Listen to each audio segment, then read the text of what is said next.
నీళ్ళ కింద ఈ గణపయ్య రంగోలి ఎంత బాగుందో కదా. హాయ్ అందరికీ, welcome to Sivalakshmi YouTube channel. Already మనం నీళ్ళ అడుగున మా అమ్మ చీర డిజైన్ వేసి ఒక వీడియో చేశాను. ఇది రెండవ వీడియో. ముందుగా పళ్ళెంకి ఆయిల్ అప్లై చేసుకొని దాని మీద మనకి నచ్చినట్టుగా డిజైన్ వేసుకోవాలి. ఈ గణపయ్య డిజైన్ అయితే అందరికీ తెలిసిందే.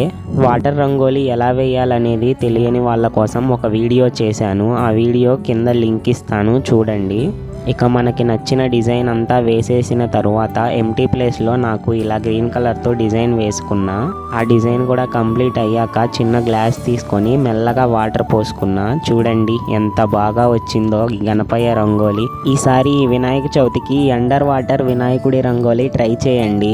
ఇక ఈ అండర్ వాటర్ వినాయకుడి రంగోలి ఎలా ఉందో కామెంట్లో చెప్పండి. దయచేసి మా ఛానల్ని సబ్స్క్రైబ్ చేసుకోండి. అలాగే ఈ వీడియోని లైక్ చేసి షేర్ చేయండి. Thank you for watching. మళ్ళీ కలుద్దాం నెక్స్ట్ వీడియో.